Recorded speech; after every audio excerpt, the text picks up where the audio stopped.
सबसे पहले डायरेक्टर से हम शुरू करेंगे। डायरेक्टर साहब, शाबिर सर बताइए, इस फिल्म की टाइटल और ये दो भाषा में अभी आज ही पता चला, हिंदी और गुजराती में, दो अलग लैंग्वेज में आ रहा है। हिमायत सर बैठे हैं, अनिल सर हैं, बाकी आर्टिस्ट आने वाले हैं। तो ये फिल्म की शूटिंग कहाँ हुई और कब रिलीज़ है? बगल में डिस्ट्रीब्यूटर भी बैठे हैं, तो क्या कहेंगे? ये जो कहानी है, इसका बैकग्राउंड जो है, बैकड्रॉप है, वो गुजरात का है।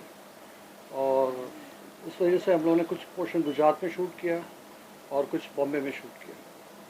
इसलिए इसको हम लोगों ने दो लैंग्वेज में बनाया, क्योंकि वहाँ पर हम लोग काफ़ी सिंगल स्क्रीन को भी हम लोग कवर कर सकते हैं।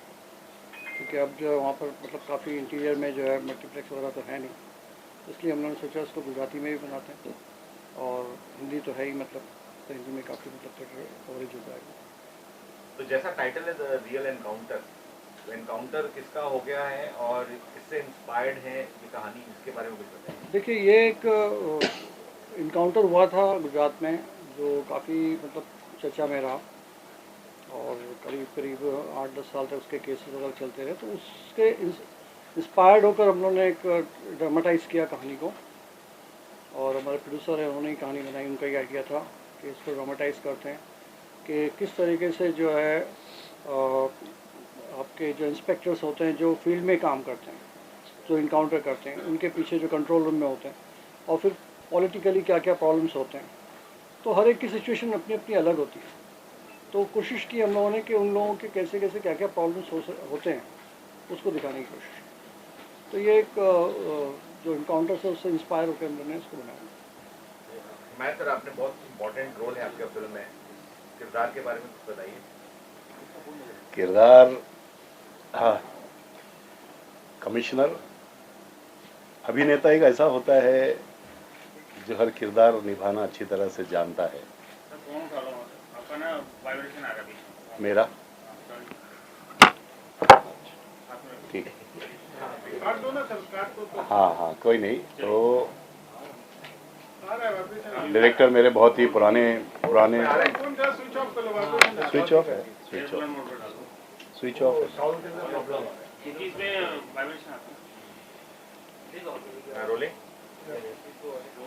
हाँ सर बताइए। डायरेक्टर साबिर शेख जो है मेरे बहुत ही पुराने दोस्त हैं। जब मैं इंडस्ट्री में नया नया आया था तब ये मेरे से मुलाकात किए थे, लेकिन 30 साल के बाद, 30-32 साल के बाद मैंने इनके साथ पहली बार काम किया है। इन्होंने मुझे रोल बताया, एक कहानी ऐसी जिससे जो जब इन्होंने टाइटल बताया कि रियल इनकाउंटर, तो मैंने कहा ये तो तकलीफ आ जाएगी। तो बोले नहीं, ये हम लोग इंस्पायर हो रहे हैं एक इनकाउंटर से। तो मैंने कहा फिर ठीक है, करते हैं। तो जब रोल मैंने सुना तो मुझे अच्छा लगा।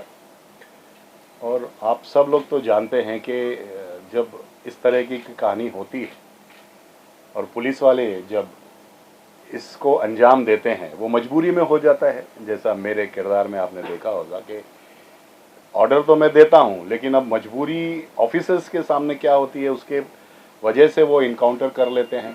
तो आप लोगों को नहीं कह रहा हूँ, लेकिन दूसरे और भी मीडियाज़ होते हैं जो छोटे मोटे होते हैं, वो इसको इतना उछाल देते हैं, इतना उछाल देते हैं कि हमारी जो पब्लिक है, हमारी जो ऑडियंस है, वो इसमें खो जाती है और उसको वाकई रियल समझ लेती है, जबकि ऐसा होता नहीं। तो बस यही चंद बातें हैं जो देखनी पड़ती है, लेकिन मीडिया वाले बहुत ज़्यादा उछाल देते हैं, इतनी सी बात को बड़ा कर देते हैं। तो वो जो ऑडियंस में बात फैलती है, होता है ऑफिसरों से गलती होती है, मारना किसी और को चाहते हैं, मर कोई और जाता है, लेकिन उनकी भी तो अपनी जिम्मेदारियां होती है ना, उनकी भी तो अपनी फैमिली होती है। वो अपने आप को बचाएंगे पहले। आप लोगों ने सबने फ्लाइट में सफ़र किया है, फ्लाइट में कहते हैं ना कि दूसरों की सहायता करने से पहले अपनी सुरक्षा का इंतज़ाम पहले करें। उसी तरह की थी हमारी पुलिस भी होती है। पुलिस अच्छा करना चाहती है, और इसी ज़रिए, कहानी के ज़रिए हम लोगों ने बताने की कोशिश की है कि भाई ये एक इनकाउंटर था, रियल बनाया गया नहीं है, था। उसको हमने बोलते हैं ना कि थोड़ा सा ड्रामेटाइज करके, स्क्रीन प्ले करके अच्छे से बना के आप लोगों के सामने पेश किया है। कहीं ना कहीं ईश्वर जहान वाला मैटर है, उससे रिलेट करता है गुजरात का बहुत फेमस एनकाउंटर। नहीं नहीं नहीं नहीं, ये किसी से कोई किसी से कंसल्ट नहीं होता है। इशरत जहाँ तो बहुत बड़ा है, उसको हम लोग कहाँ ला सकते हैं स्क्रीन पर। तो ये किसी से इंस्पायर्ड मतलब नहीं है, काफ़ी एक चीज़ें हम लोग हाँ उसमें मिक्स एंड मिंगल अप करके अपने हिसाब से कहानी बनाई है, ड्रामेटाइज किया है, किसी ना किसी एक की तकलीफ है, इंटरटेनमेंट वैल्यूज टच है भी क्या है। सर इसमें इसका? ये फिल्म देखने के बाद आप लोग अब अपने हिसाब से पॉइंट ऑफ व्यू खुद बनाएंगे। ही बता, टच किसी आप का नहीं है, हम टच किसी अगर किसी कोई के कमेंट घर का कोई बेचारा एनकाउंटर में चला जाता है तो वो अपने से जोड़ लेता है, तो ऐसा किसी से कोई कहानी किसी से जुड़ी नहीं है, अलग। अनिल सर, आपकी गाड़ी चल रही है, गाड़ी को हम रोकना है, इसके रोकने के लिए क्या कर रहे हैं आप? फिल्म के गाड़ी अंदर? को रोकने के लिए ब्रेक, ब्रेक के लिए ब्रेक ऑयल, लुब्रिकेशन सब कुछ लगता है। अब बेसिकली पॉलिटिक्स गेम ही ये है कि कैसे किसी की गाड़ी चलाई जाए और कैसे किसी की गाड़ी रोकी जाए।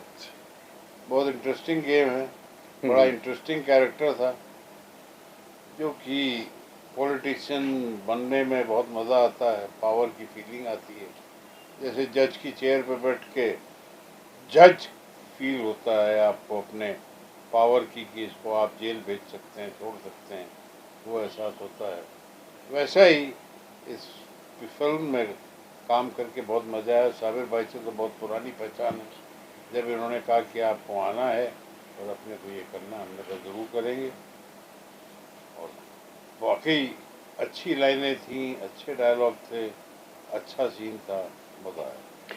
काफ़ी कुछ काम एक एक्टरों का बहुत आसान कर दिया था साबिर भाई ने, क्योंकि कई लोग चाहते हैं कि यार इधर से टेक लो, उधर से टेक लो, इधर से टेक लो, कम से कम 8 टेक देने होते थे। बट मैंने जब साबिर के साथ हमने काम किया तो हमें ऐसा नहीं लगा कि यार हम काम कर रहे हैं, हंसते खेलते आए, एक चाय पिए, जो चुस्की किए, भाई शॉट दिए, चले गए, बोले हो गया, हाँ सर हो गया, फिर नेक्स्ट वही गुजराती में बोलना था, जब बोल आप दिया। फिल्म प्लान कर लेते हैं, आपके माइंड में फिल्म होती है एक मेकर के, तो आपको पता है इस सीन में मेरे को इतना चाहिए, तो आप उतना ही लेते हैं। हाँ। जब आपको नहीं पता, जो आजकल टीवी में होने लग गया है कि साहब आप कैमरा ऑन, इस एंगल से पूरा शॉट लो, इस एंगल से पूरा शॉट लो, पूरा mid close, that is not direction. Direction is knowing what you want, taking that much and leaving the rest behind. थक जाता है एक एक्टर जो है ना, वो थक जाता है, लेकिन इनके साथ काम करके हमको थकान महसूस नहीं हुई। हम आते थे, सीन करते थे, चले जाते थे, फिर हमने कहा कि भाई कुछ रिटेक देना है, बोले नहीं नहीं हमारे पास है, तो बस ऐसे से हंसते खेलते बन गई फिल्म। बेसिकली क्या है कि मैं एडिटिंग से हूँ और मेरे डैडी भी जो है एडिटर थे, वाडिया मूवी टाउन में काम किया करते थे, और मेरे ख्याल से 1942 से लेकर 82 तक तो उन्होंने काफ़ी फिल्में की। नाम शेख इस्माइल नाम है उनका। उन लोगों ने मतलब रिपोर्टर राजू में फिरोज़ खान को इंट्रोड्यूस किया था, और उसके बाद में फिर जरीवाला क्या संजीव कुमार को निशान में इंट्रोड्यूस किया था, काफ़ी मतलब पारसमनी वगैरह काफ़ी फिल्में। तो मैं बचपन से एडिटिंग मूविला पे हम लोग देखा करते थे। फिर जब मैं शुरू हुआ तो एडिटिंग से ही शुरू हुआ, तो मैं शुरुआत में एडिटिंग में था, जब फिर डायरेक्शन में आया तो फिर रमेश जी से लेकर फिर आर्मी में मुकुल जी के साथ में काफ़ी लोगों के साथ में काम किया। तो हमने सोचा कि ये जब से ये डिजिटल आ गया तो लोग क्या करते हैं कि पहले का हमारा एक प्रेशर होता था कि हम एक्स्ट्रा स्टॉक यूज़ नहीं करेंगे, स्टॉक महंगा होता है, तो वो एक हमारा स्कूलिंग है कि जितना चाहिए उतना ही लें, पहले ही डिफाइन कर लें। और मल्टी कैमरा सेटअप सभी लोग कहते हैं आज की तारीख में कि अच्छा होता है, लेकिन उसमें जो भी लाइटिंग होती है उसमें एक point of view correct cameraman कर सकता है, बाकी चीज़ें जो है बाद में फिर DI में करेक्ट की जाती है। और कई सीन्स ऐसे होते हैं जो मल्टी कैमरा सेटअप में अच्छा होता है, क्योंकि परफॉर्मेंस वाइज हर सीन में ज़रूरत नहीं होती। अगर हमारे आर्टिस्ट अच्छे हैं और अच्छी परफॉर्मेंस कर रहे हैं तो मल्टी कैमरा सेटअप में इमोशनल सीन्स वगैरह है तो रिटेक मैच नहीं होती, वो ठीक है। लेकिन हर जगह यूज़ करने का कोई मतलब नहीं आता, जिसमें पूरे सीन्स वाइड में भी ले रहे हैं, मास्टर में भी ले रहे हैं और फिर क्लोज में भी ले रहे हैं, उसमें टाइम वेस्ट होता है। और फिर ये होता है, मैंने एक चीज़ देखा, जितने ज़्यादा टेक होते हैं तो आर्टिस्ट थक जाते हैं। 2 या 3 टेक 4 टेक तक तो ठीक है, लेकिन उसके बाद में जब वो आर्टिस्ट होता है तो उसकी थकान जो है वो स्क्रीन पर दिखती है। लोग हर एंगल से जो अलग अलग मतलब शूट करते हैं। साबिर सर, एक फिल्म आई थी जोली LLB करके, हाँ, जिसमें सेम मल्टी तरह कैमरा का सेटअप मुद्दा किया उठाया गया था, तो क्या उससे कुछ अलग होने वाली है फिल्म, या फिर नहीं? क्या, देखिए, क्योंकि वो चीज़ ऑलरेडी लोग देख चुके हैं, तो क्या अलग होगा इस फिल्म के अंदर? देखिए, जॉली LLB का कंटेंट अलग था, सब्जेक्ट अलग था, और उसमें जो उन्होंने किया है वो उस सब्जेक्ट के हिसाब से।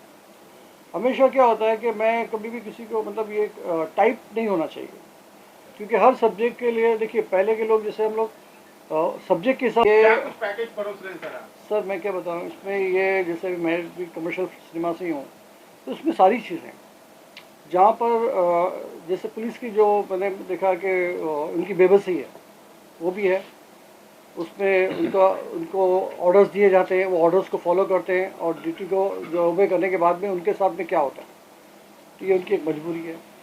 जो लड़की या लड़का जो है उन लोगों के अपने रोमांस और जो भी उनके लाइट मूवमेंट्स हैं और वो किस तरह से उस चीज़ों में फंस जाती है, क्योंकि अगर वो अपने आप को इनोसेंट भी कहती है तो है तो क्रिमिनल के साथ, तो क्यों है, तो वो एक हमारा एक लाइट पोर्शन है। अच्छा, बच्चे जो है अनजाने में किसी से दोस्ती बना लेते हैं और उससे जो है माँ बाप को किसी को पता ही नहीं होता कि किसके साथ में कहाँ जुड़े हुए हैं। जैसे ट्रेलर में देखा होगा मेरी बेटी जो है वो अपना मासूम थी, मतलब मेरी बेटी का कोई कसूर नहीं है, माँ बाप को पता ही नहीं होता कि वो दोस्त ने किसके साथ दोस्ती की, और फिर आप जानते हैं कि गेहूं के साथ गुण पिसे आते हैं। तो मतलब एक मैसेज देने की कोशिश की गई है इस फिल्म के जरिए कि माँ बाप को पता होना चाहिए कि उनके बच्चे किसके साथ बैठ रहे हैं, उठ रहे हैं, है ना, ताकि अगर कभी ये सिचुएशन आ जाती है तो उससे अनजान नहीं रहे, उससे क्या कहते हैं कि उससे मालूमात रहे कि भाई हाँ ये, तो वो माँ बाप एक सबक दे सके कि बेटा वो लोग गलत है, ये लोग गलत है। इस तरीके से ये सब मिलजुल के एक सेट बनाया गया। और ऑफिसरों की क्या पोजीशन होती है, पॉलिटिशियंस कैसा दबाते हैं, ऑफिसर्स के ऊपर कितना दबाव होता है, छोटे ऑफिसर्स, बड़े ऑफिसर्स, डीआईजी, उसके ऊपर भी कोई लोग होते हैं, तो ये प्रेशर दिखाने की कोशिश की गई है, काफ़ी फिल्मों में दिखाया गया है, बट सारा मिक्स इसमें हम लोगों ने मिक्स करे ताकि बोर भी नहीं लगे, एक बायस भी नहीं हो, और कोशिश ये की कि हम लोग कहीं इसको कोई इसको लेबल भी नहीं करे कि कौन किस चीज़ को हम लोग करें। लास्ट में आजकल दो हर शब्द फिल्म बोल मेकर दीजिए। साउथ की और कहीं ना कहीं आकर्षित हो रहा है, क्योंकि साउथ की फिल्म काफी ज्यादा चल रही है। तो क्या कारण था जिसके लिए आपका जो रुझान है वो गुजरात की ओर रहा? देखिए जबकि मार्केट बहुत बड़ा साउथ का है। देखिए सुरेश कृष्णा जी जो हैं साउथ के डायरेक्टर, उनके साथ मेरी कभी जाती नहीं। उसके बाद रामन्ना के साथ में तो काफ़ी किया मैंने तो कहाँ है, मतलब गद्दार हमने की, आर्मी मैंने की, उसके बाद में AK-47 की, तो थोड़ा बहुत जब इतने सालों से 6-7 साल 8 साल उनके साथ में रहेंगे तो थोड़ा सा तो मतलब चीज़ें आएगी। बाकी मैं ये नहीं कहूँगा कि मैंने कॉपी किया कुछ।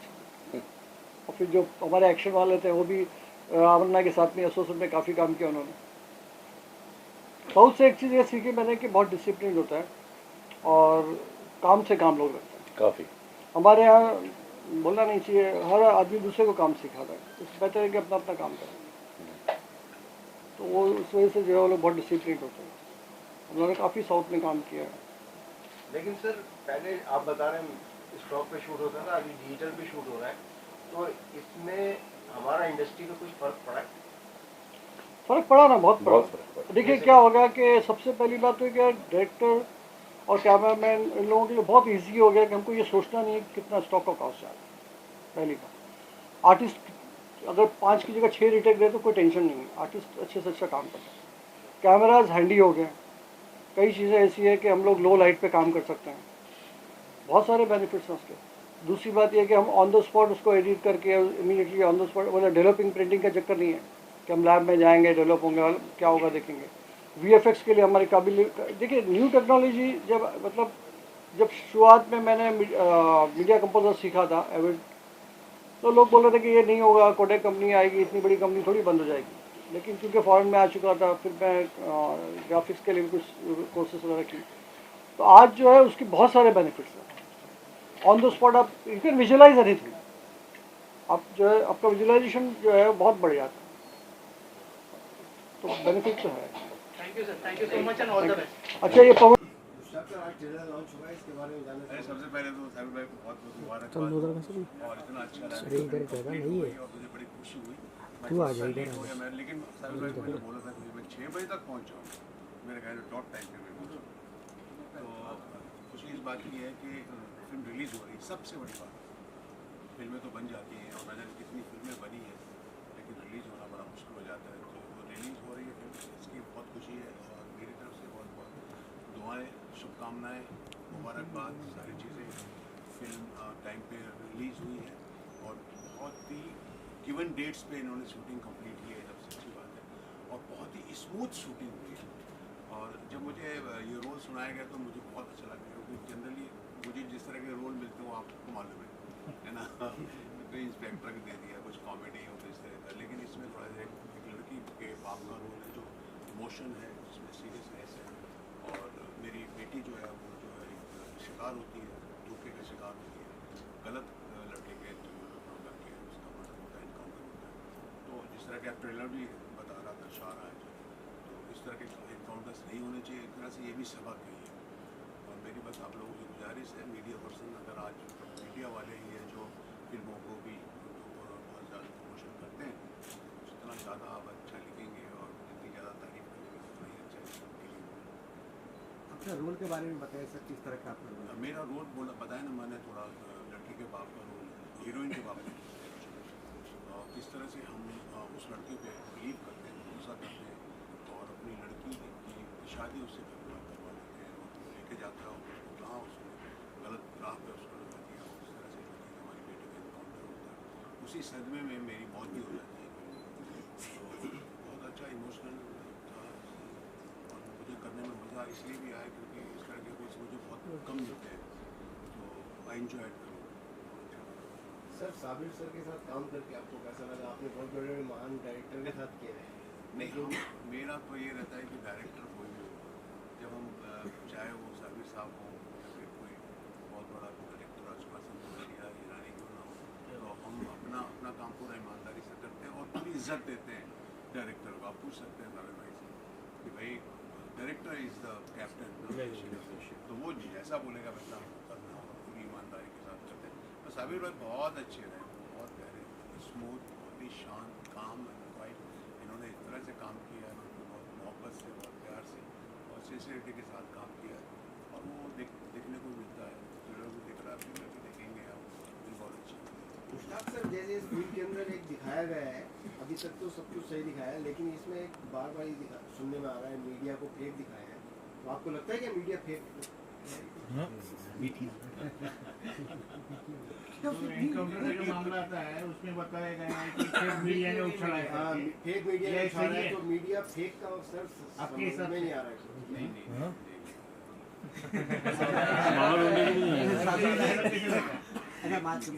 राजा मुराद सर और शहबाज खान की पहली बार लग रहा है कि नेगेटिव से पॉजिटिव इंस्पेक्टर जो भी है